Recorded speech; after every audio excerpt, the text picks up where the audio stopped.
Hey, hey, hey. Hey, hey, hey. Hey, hey, hey. What's up, what's up, what's up, what's up, what's up, what's up, what's up, what's up, Bitconnect?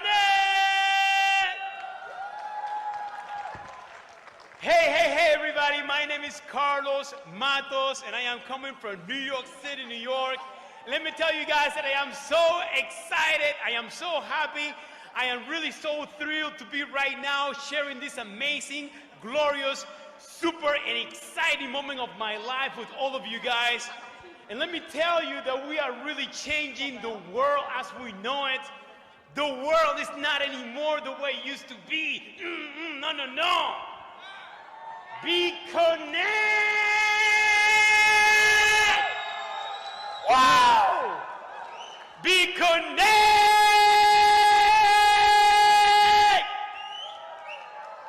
We are coming, and we are coming in waves. We are starting, and we are going to actually go all over the world. We are belting the entire world. Let me tell you guys that I started 137 days ago with only $25,610, and right now I am reaching $140,000. Whoa, whoa, whoa, whoa, whoa, whoa, whoa, what's up? And let me tell you that I am actually earning around $1,400 on an everyday basis, 7 days a week. What? I am right now independently, financially independently. I am saying to so many people who said that this was going to be a con artist game, that this was going to be a scammer game. Hey, you're going to lose all your money. My wife still doesn't believe in me. I'm telling him, but honey, listen, this is real. No. That's a scam. And I said, but wait, I'm going to go to the bank. I'm going to get my Bitcoins. I'm going to actually put it into dollars. Here, they're right on the table. No, that's money that you took from another account. I'll say, what am I going to do? Then I said to myself, you know what? When I am starting to put $10,000 a day on her, right on her, on her table, then she's going to say, whoa! Yeah, okay, that's real. So guys, I want to tell you something. Faith and belief is the one thing that we all need to be able to change the world. And right now, I believe that in this room, we have the seed that's going to germinate and that's going to explode into an amazing opportunity for us to change this entire world. I am so proud, I am so honored, I am so excited to be here right now. And let me tell you something, that each and every one of you has the opportunity to become like those amazing people that we know here from Vietnam. Hey, my people from Vietnam, making so much money that they will probably have a real hard time counting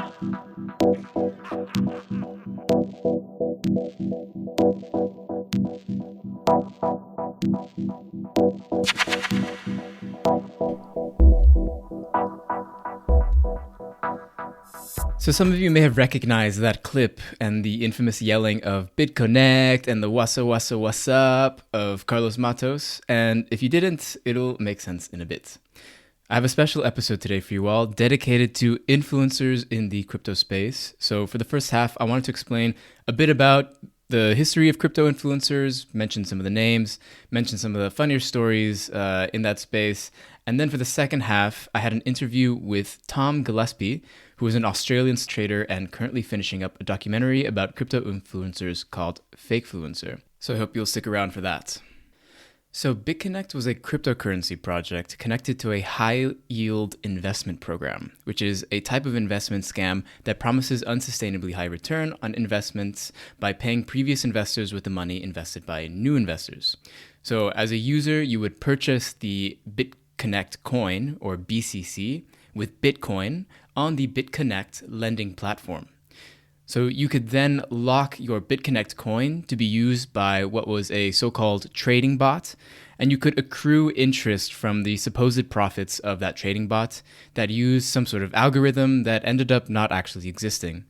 The project itself lasted about 2 years, starting from 2016, but in 2017, BitConnect had its first and last annual ceremony in Thailand, where among things like raining money from the ceiling and Lamborghini giveaways, Carlos gave his speech, which became a pretty big meme on the internet. So Carlos Matos has become sort of the face of the cringy crypto influencers with his infamous speech at the BitConnect conference. But not just because of the speech itself, but also because of the fact that he, like many others, lost a lot of money very soon after that event. In January 2018, regulators from Texas and North Carolina issued a cease and desist order, which led to the platform administrators closing the platform on January 16, 2018, and distributed users' funds in their BitConnect coin. Confidence was, of course, lost, and the value of that coin plummeted from a high of $500 before and now to below $1, which was where it started in the very beginning of the project. But if we can for a moment look at this event with our Marxist lens, I think there is a very clear class issue with the events around BitConnect that can be linked to other such projects. Carlos Matos gets a lot of flack for his speech, which lasted only a few minutes at most, but in it you can tell a deeper story of someone whose native language is clearly not English, despite being from NYC, and likely is an immigrant of the US. BitConnect's promise of very large returns on investment probably attracted a lot of working class people who'd been beaten by the extremely exploitative nature of American capitalism, one which does not provide many other options for financial independence beyond investing in risky markets. If Carlos was working a well-paying union-supported job, there is probably a higher chance that he would not have been enticed by investing into BitConnect for financial independence. So the euphoria of earning $1,400 per day, at least what the BitConnect dashboard told him he was earning, was so strong that it led to his nearly religious love for the BitConnect community. And his lack of understanding for the underlying technology for his investment had to be hidden by faith and belief, which was the only thing they needed. And to be fair, that's probably all he had leading up to his supposed gains. So it's not really clear what he exactly meant by changing the entire world with the BitConnect community, but I'd bet that a big part of that was the belief that people like him could get out of poverty or wage slavery with this technology he had yet to understand. And if you were to ask me, and likely many others, this is probably the thinking of potentially the majority of investors in crypto or blockchain projects. So while Carlos is a very salient example maybe of a crypto influencer, albeit for a very short period he was, there's a lot of different types of influencers out there. But let's start maybe with the founders and then we'll move from there. The first founder we need to talk about, of course, is Satoshi Nakamoto. Although nobody knows who he is the crypto messiah and creator of Bitcoin. His posts are considered gospel by many interested in crypto, and which is why many people like to declare that they are Satoshi. Because if you can say that Satoshi gave their seal of approval on your project, well, you've hit the jackpot, baby. But the irony is that this is mainly because of his mysterious persona and the fact that nobody has heard from him for around 10 years. So if that were to change, it'd be like Jesus' second coming. And so because of this, many people have claimed to be Satoshi in order to profit from his name. And this brings us briefly to the man who is the most adamant about being Satoshi, Craig Wright. He is an Australian man who swears he's Satoshi. He's just lost his keys to his wallet with billions of dollars worth in Bitcoin in a hard drive that he threw out. He's tried relentlessly to prove that he is Satoshi with very little success, as each attempt has been credibly disproven. He's also the founder of the project Bitcoin SV, SV standing for Satoshi Vision, which was a fork of Bitcoin Cash. Lately, his shenanigans have included registering a copyright of the Bitcoin white paper and filing defamation suits with people like Roger Ver, who is the founder of Bitcoin Cash, and the next figure I want to talk about, Vitalik Buterin, the founder and benevolent dictator of Ethereum. His story is fascinating, although a somewhat typical Silicon Valley one. He's a Russian-Canadian who dropped out of college while studying computer science after winning a Thiel Fellowship in order to pursue creating the Ethereum blockchain, which was also the first blockchain that was able to do programmable smart contracts. He's a bit of the boy genius prodigy that people like to exploit the image of for Ethereum. So especially in the beginning stages of Ethereum, Vitalik was listed as an advisor for many of the early projects, and then as well with the ICO craze. He was on the sites of nearly half of them as an advisor. But later it turned out that many of them had never asked him formally to be listed as an advisor for their project, while a couple he had agreed to, because having the boy genius founder of the blockchain your application is built on to endorse your project generally attracted more investors. So I think in the first case, it was likely a matter of sending a few messages to him or something, or maybe even not so, that they could add him, while the other may have been at least partially due to his age and maturity. He tends to be more likable than the other crypto bigwigs though, although I certainly would not call him a socialist by any means. The next class of crypto influencers are the celebrities. And when I mean celebrities, I'm talking about the movie actors, I'm talking about just the generally famous people, people famous for being famous, people who get invited to Hollywood events, and so on. I guess they form a great way to tap into the general audience beyond the tech nerds and crypto nerds. But it's also interesting to note that actual research shows that on average, a celebrity endorsement only increases a company's sales by 4% relative to its competitors. So I'm not sure exactly how successful these celebrities were, but it's just interesting to note. But some of the more funny ones, I think, include Mike Tyson, who had his first branded Bitcoin ATM in Las Vegas. You have Paris Hilton, who was advertising several ICOs through her Twitter, and I think her father even sold a house that you could buy with Bitcoin. You have Gwyneth Paltrow, who shared articles which ended up being essentially advertisements for a particular Bitcoin startup called Abra. I just painted it in a very positive light, and she didn't disclose her financial stake inside of the company.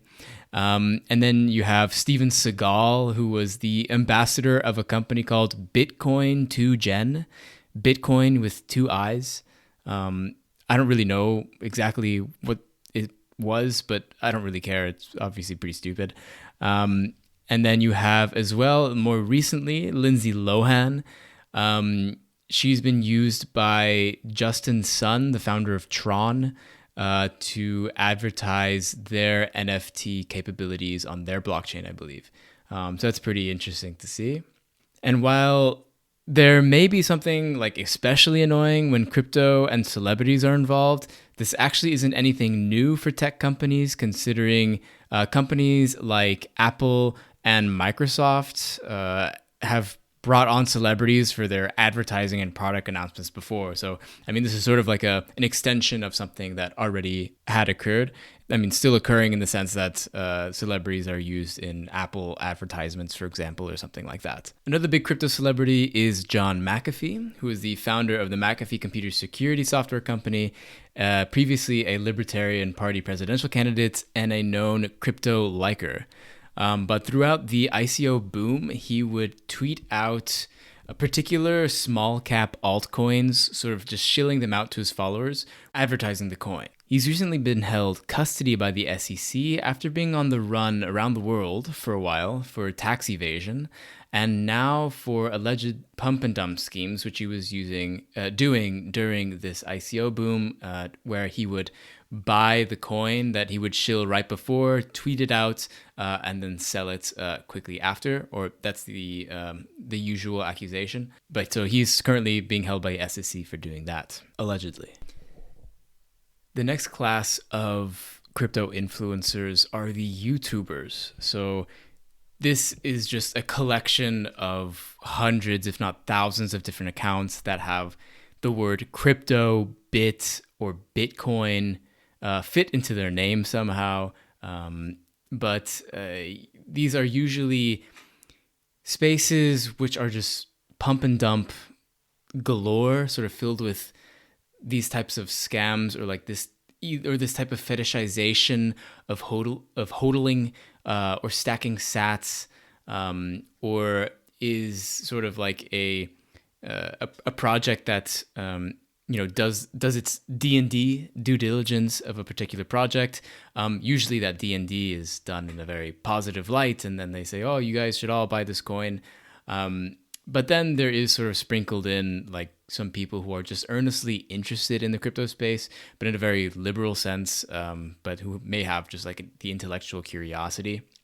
But there are at least a couple of them, like Ivan on Tech. He's a really popular one. I think he's from Sweden.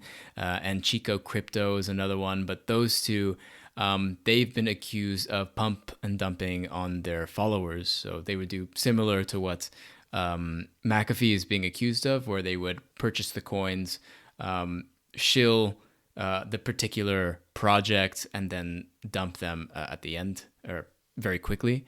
Yeah, it's sort of, I guess, one of the maybe unintended consequences of the democratization of information under capitalism, which has led to these types of influencers. There's a whole lot more people that I can talk about. For example, Eric Voorhees, the founder of Shapeshift and one of the early crypto adopters, very libertarian.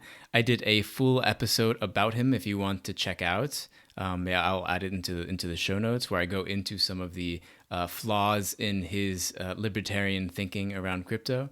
You got people like Pomp, who's really fucking annoying, and I'm planning to do an episode dedicated to him at some point. You got Roger Ver, another pretty right-wing libertarian, really into Bitcoin as digital cash rather than as a store of value or digital gold. So he founded Bitcoin Cash, which is a fork of Bitcoin, which has a much lower transaction fee generally, although there are lots of debate about whether it's more secure and whatnot. Then you have Andreas Antonopoulos. He is not so bad. He's actually potentially one of the more left-leaning of the early crypto influencers, mostly because he tends to not join the like anti-communist pylons on Twitter or wherever else, and is openly skeptical of anyone calling anything communist generally from what I've seen. But the reason he's pretty well known is that he made a lot of educational material for free in the early days of Bitcoin and Ethereum. And so for a long time, he would just sort of travel from conference to conference talking about Bitcoin, and sometimes to audiences that were very small. And he wasn't really paid for it. He sort of did it on his own, as far as I understand. But then another one we have is the founder of Binance, is Changpeng Zhao. The Binance is one of the largest and most successful centralized crypto exchanges, but he has definitely a lot of influence in the crypto space. And he actually, Binance started their own cryptocurrency network called Binance Chain. Not very creative, but there's been a lot of accusations that potentially Binance is using their influence in the crypto space to take advantage of the transaction fees or the speed of the Ethereum network by clogging the network with transactions in order to make the Binance chain look better. Whether or not that's true, I don't really know. It doesn't really matter to me. But those are some of the crypto influencers. Some special mentions that I think some of you may know or may not know are Elon Musk, Dan Held, Saifedean Ammous, Tony Vase, hundreds of other YouTubers, the various cryptographers involved with Bitcoin in the beginning, various other tech billionaires. So you could even include people like Jack Dorsey as a crypto influencer as well, since he's the founder of Twitter, and as you may know, he's a big supporter of Bitcoin. And he also recently sold his first tweet as an NFT for millions not too long ago. But I think that's a pretty good crash course of the crypto influencer space for the moment. The last project I want to mention, just because it's related to the interview coming up later, is ScooterCoin. So ScooterCoin is a project started by a mysterious man named Bitman360. Not to be confused with Bitmain, which is a company that produces Bitcoin mining equipment. But he started his project ScooterCoin, which is a cryptocurrency that gives its coin to people for doing scooter tricks. Sound unbelievable? Well, I highly suggest you read the show notes to get in on the conspiracy. But Bitman360 and his project is also the focus of the investigative documentary coming out soon in April called Fakefluencer. So I had the pleasure of interviewing the director, Tom Gillespie, which I hope you guys enjoy in a little bit. But before we get to the interview, if you're enjoying this episode so far, be sure to subscribe, leave a review, share with a friend, and join the crypto leftist communities on Discord or Reddit, which you can find links to in the show notes. If you want to be sure that more content like this that explores DLT, like blockchain, and the potential it has for the left can be created, you can donate to my efforts through Patreon. So if you go to patreon.com/theblockchainsocialists, you can donate starting at $3 a month or more to help me out and join the newest patrons like Blair and Mateo. At the moment, I've spent more on this project than I've ever earned, so any amount really helps. As a patron, you'll get a shout out on an episode like I just did, and access to monthly Patreon exclusive Q&A episodes where you can submit and vote on questions you'd like me to answer. On the latest Patreon exclusive Q&A episode, I gave my thoughts on the relationship between the rise of blockchain and the evolution of capitalism.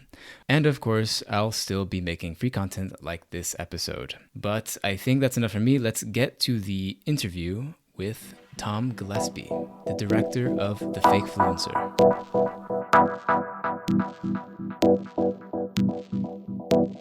All right, and we're back. Hello, everyone. You're listening to the Blockchain Socialist podcast. And for today's interview, I have Tom Gillespie. He is a former currency trader on the Perth Stock Exchange, turned TV investigator and filmmaker for the upcoming movie called Fakefluencer. So, hey, Tom, how you doing? Hi, very well, thank you. Much appreciated for having me on the show.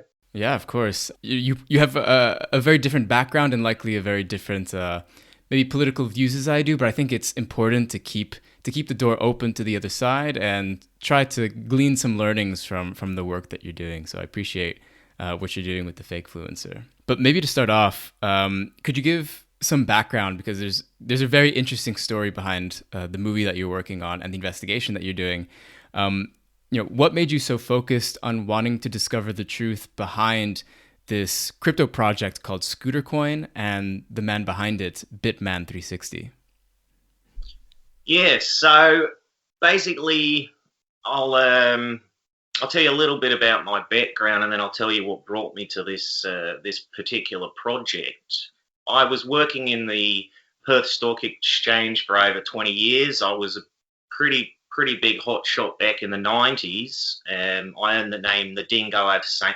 George there because I used to do trades that most people wouldn't touch. You know, a lot of fearful people back in the 90s, but I was out there with the big boys playing with the Wall Street fellas, and I would just basically put on anything. That's how I earned my title, the Dingo of St. George. Now, St. George is the street in which the Perth Stock Exchange is based. So, and I dabbled in Bitcoin 2017. I think you'll probably recall when it hit nearly 20,000 US. And, you know, I got caught up in the fever around that, and it burnt me pretty bad. So it left a bad taste in my mouth.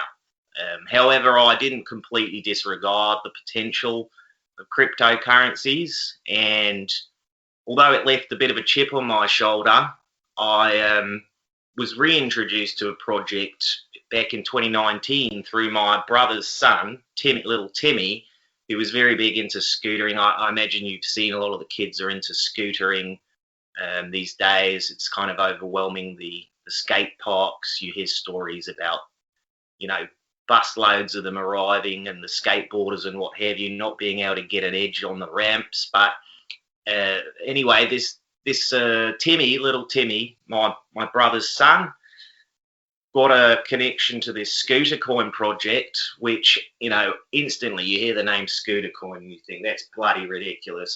I mean, Scootercoin, what possible value could there be? And then obviously I took the time, I put my team together, we did a bit of research, we had a look at the potential, and there was a real potentially viable product called the Buttercup device. Now, if you've seen any of Bitman360's videos, you would have seen, you know, he's now pushing the Buttercup 3, so he's on the third iteration of this device, but essentially it had a real profound promise for all these millions of scooterers around the world to earn Scootercoin by performing tricks at the skate park, which, you know, I thought that was me and my team, you know, thought that was rather innovative at the time. And so through my brother, me and him went in on that project. we put a healthy amount of our Australian dollars into that project. And late 2019, I got that phone call, like many other investors in crypto projects would have had. Turns out it's a Ponzi. Now, at that time, I wasn't completely shocked, but I was looking to do a transition in my career into TV production, specifically for 60 Minutes Australia, a show of which I love, and many of my good friends work on that program.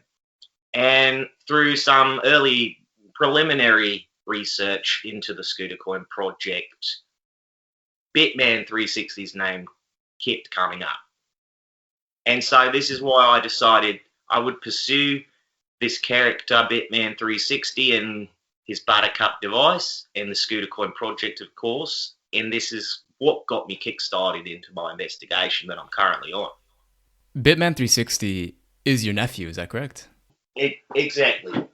And your nephew started this crypto project as a way to, I guess, remunerate all the different scootering kids out there, so that they can be, so that they can monetize their scooter tricks in cryptocurrency. Precisely. It's not a bad product if it ever makes it to market. I mean, the idea that, fulfilling young scooterers' fantasies of going pro, if you like, earning whilst they ride. Like, this is a no-brainer. Most kids would love the idea that they could earn scooter coins or whatever by, upping their game, because it was also connected to the trick. So, harder tricks would be rewarded at a higher rate, and it also would adjust algorithmically so that the rider of the scooter, as they improved, they were rewarded in conjunction to their improvement, so that the device knew that this rider was getting better and encouraged them through the reward mechanism. Yeah, I guess, why do you think you're the right person to investigate this potential crypto scam, and why so publicly, especially considering it's a part of your family? Well, listen, I did take a bit of time to consider if this was the right project, and I haven't pushed my family into the production at all. I've left them on the peripheries. They're more of a sort of catalyst, if you like, for the investigation. But listen, I'm an outsider, okay? I've dabbled in crypto a little bit back in the day, and it burnt me pretty bad. But I see myself as the perfect conduit for traveling from the old economy into this crypto economy world. And in doing so, I'm able to bring some of my unique perspectives to that conversation. But those kind of questions or pursuits of truth that might not be accessible to those that are already so deep into the crypto economy. Mm-hmm. I have I have quite a bit of experience trading regular currencies globally with my 20 plus years at the Perth Stock Exchange. So I can obviously see a fair bit of overlap there in how I can also I believe I can see patterns in the crypto projects and the economy that's evolving there that are similar to the regular economy world. That, and of course, including my ambitions to have my TV career get kick-started. I think this is a great material for the television of Australia, especially the Australians. There's a lot of scooterers and crypto people in Australia. Yeah, it seems like those two groups seem to intersect a lot, scooterers and crypto people in Australia, it looks like. But I'm really interested to hear about your experience in trading and the comparisons you make between the crypto economy and the real economy. But maybe before that, could you define what is fake influence, since that is sort of the title of your upcoming documentary? Yeah, so when you're trying to create something that people can find on the internet, you want to make some unique new words. So I bashed fake and influencer together, the Fakefluencer, and now when you Google me or you Google the film, we get the first hit. That was kind of, that was an SEO imperative, if you like. But fake influence, I think, can be summarized in a few ways. One would be saying one thing publicly for personal or political gain and not, disclosing that fact. Little like we saw with Trump, the Trump administration. Like, this guy was at the top of his game for fake influence, in my opinion. Also, talking up projects, specifically the price of their coins, without disclosing the personal connections, motivations in that regard. So this comes up, over and over, repeatedly in the crypto world. People are essentially talking about certain projects purely because they're paid in that project's, unique currency or what have you. So that, to me, is just, that kind of stuff is never disclosed by these YouTubers, or very rarely, or not in the right context at least. So they're taking money for producing videos about these products and services. In addition, they're pumping up their numbers. In my investigation, I've discovered upwards of 300 different services that provide, for $10 you can get 5,000 followers on your Twitter account. So any schmuck with a couple of $100 can drop, 50,000 followers on their Instagram or whatever. Like, that's part of the fake influence. And then they use these numbers, of course, to pitch products, service providers. Look at my community, they say. And a quick look at their posts, and they've got next to nothing in engagement. So, I mean, that's not hard to see through.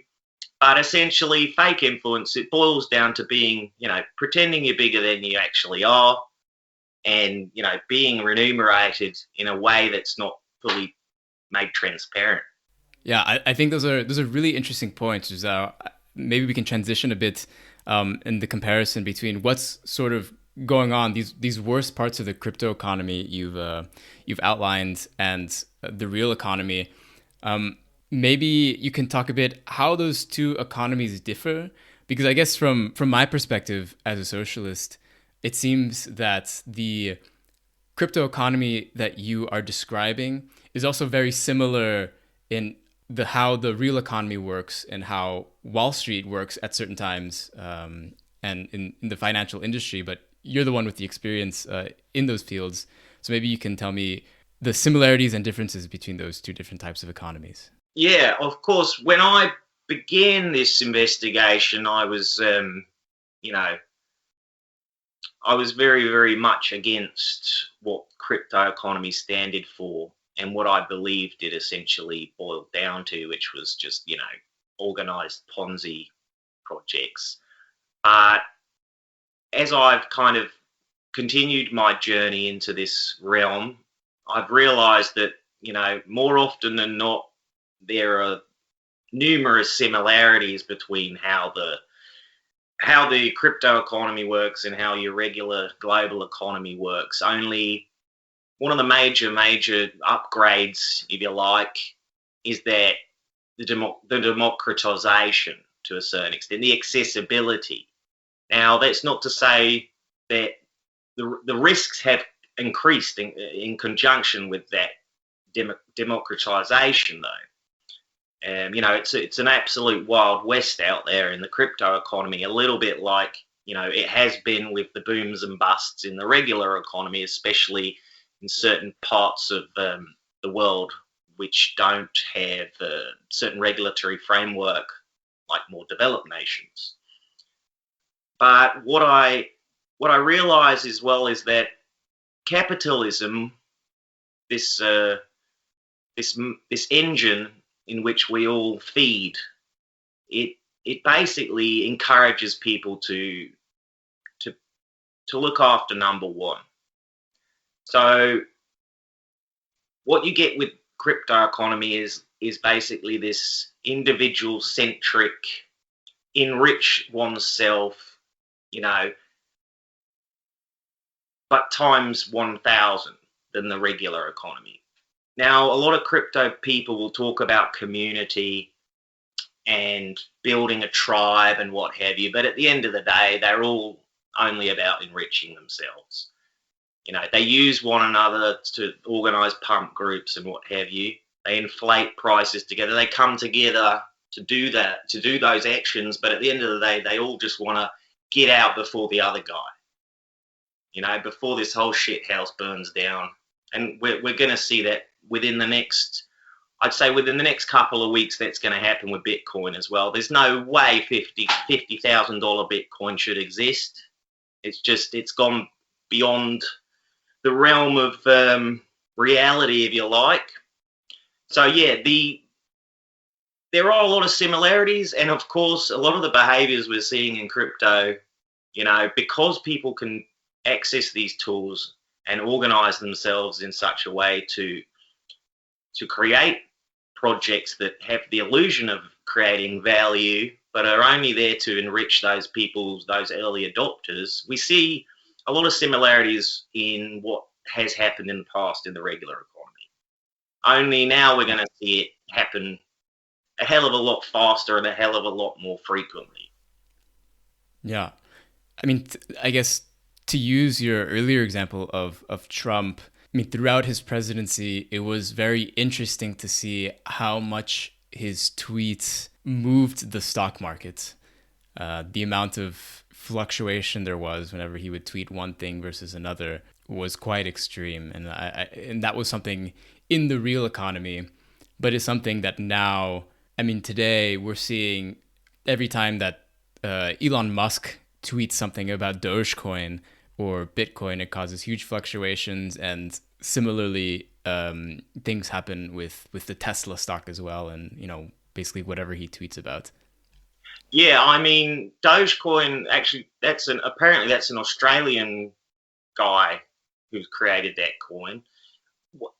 What I'm trying to wrap my head around is, why would Elon Musk, why would he be pumping essentially a meme coin? From what I understand, Dogecoin is pure comedy, right? What's his angle? Is he just trying to like garner favor with the crypto community so that he can become like a crypto influencer himself, I guess? Because I don't see the payoff. Fair enough if he wants to sink $1.5 billion into Bitcoin because he believes it will be some kind of reserve in the future. That makes some kind of sense. Not for me. I mean, I'm a Tesla stockholder myself, so, but of course I wasn't part of that conversation because that's not how it works out here in the real world. From the other side, it sort of seems to me that it seems that the crypto people seem to be learning from actual events that already happened in the real economy, which I think is interesting. For example, just the latest things that have been happening around GameStop, although now it's been a couple of weeks since then. But I'm curious, what are your thoughts on the whole GameStop situation? Like, do you think there is merit in the criticism that Wall Street has received from this, and how the different players in the whole situation, the institutional players, have sort of enriched themselves out of that situation? Yeah, no, it's a good question. The GameStop thing, honestly, I feel like this is not a new story. Like, I feel like why is this being pushed into the headlines now? Often when I hear news, you know, I question why now. And what happened with GameStop and the subreddit, the Wall Street bets, you know, that has happened repeatedly in crypto economy. Always, it's basically just that's the default position. That's how it's done.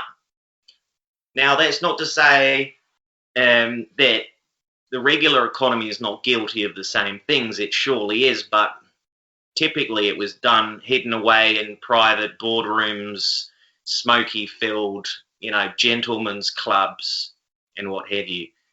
And that's where the organising of a target stock would be done by a group of individuals that had the capacity to do so.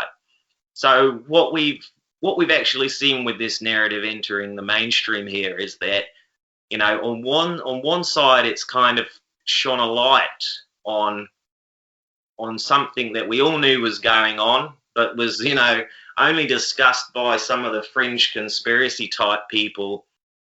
And I mean, as most of us know or don't know how the economy works often. So it gets easily shuffled into the realm of conspiracy by your regular Joe. So what this story did was actually project, not only the fact that, hey, if you guys are going to pump coins in private boardrooms and gentlemen's clubs, we're going to do it out in the public here and play the same game. And it's kind of a wonderful evolution in a way to have it all out in the open now, because I think going forward, those tools or behaviours in which were previously hidden are now going to be done, out in the open, like the crypto people do. I mean, there's no shortage of pump groups on Telegram, I've noticed. And so, we're seeing a sort of overlap here, I think, between those two worlds. I mean, what are your thoughts then? Because both under the traditional Wall Street economy, which, like you said, had similar type of pump and dump schemes, except they were done through, closed rooms with a bunch of men smoking cigars or something. Whereas now we have Telegram and Discord groups for pump and dump schemes that are just out in public in the open. Do you ever wonder if maybe this isn't a problem with specifically cryptocurrency world, or specifically with the traditional economy, and maybe a more systemic problem around capitalism? I believe you have a point there. This is showing the dirty sort of underwear of capitalism in the public eye here. Now, I think a bigger question is whether or not that will change anything, because I'm of the opinion that this behaviour, although now it's being sort of done on the internet instead of, shady gentlemen's clubs, there's only one or two ways. There's only two ways in which we can go forward here, and that is it goes fully transparent, like we've seen in the Wall Street Bets group. They were basically they were just doing it out in the open. Stuff that other people would like. I mean, you saw the hedge fund people interviews and stuff, and they were having a little cry about what was happening, even though, they're all up to it. What we're going to see is it's going to either be always done in the public realm, and anybody can get involved, and everybody's going to get rich in the process because it's that easy, which is basically the democratization of this previously private, wealthy people's behavior. Or you're going to see the government turn around and try to regulate that behavior, which would probably take some extremely powerful algorithms to determine individuals, online and bring them to justice. I don't think that's going to happen. And I don't think, honestly, as with my previous comment about the crypto economy accelerating this rise of the individual enriching themselves, what we're going to see is more of this behavior. It's going to compound, and we're going to, what with the likes of the DeFi and the DAOs, the way people they're going to take it to the next level, and they're going to end up becoming bankers. I've noticed in crypto, there is also already ways for individuals to basically function exactly like banks, given that they have a position in Ethereum, typically. So this idea of, I like to think of it like back in some 20 years ago, we had the rise of the citizen journalist and all the problems that that's brought with it. We're going to see a similar thing with the rise of the citizen banker, in my opinion. And historically, people have tended to, over time, despise bankers. Now, whatever reasons that might be, of course, they change depending on the circumstances, but bankers often end up becoming despised due to their own greed or just callousness. And I think we're going to see what happens to a society when everybody has the same superpowers as a banker and fully unregulatable? That's of a concern to me, because if we live amongst one another and we're all have the potential superpowers of a banker and the access to, the tools of a citizen journalist, which today amounts to having a bloody YouTube channel and a community on Discord, well, then I think we're going to see our troubles are going to compound first. I don't know how long this transition will last, but it's it is worrying. It seems to me there's sort of one camp, it's sort of the crypto Wall Street bets camp of corruption for everyone, whereas on the other side, it's sort of like a mix of people who think we need to regulate as much as possible, but that may just end up being to where it is the sort of like further institutionalized corruption that I think the Wall Street and the finance industry is sort of has been able to enjoy for the past century or so. Exactly, they're going to have to shift, some of the meaning behind what was previously considered corrupt, I think, and just purely because, again, like with many of these digital technologies, you can't turn them off. And to regulate them is, like playing whack-a-mole. As soon as you try to knock this platform offline, it'll just pop up in several other locations almost immediately.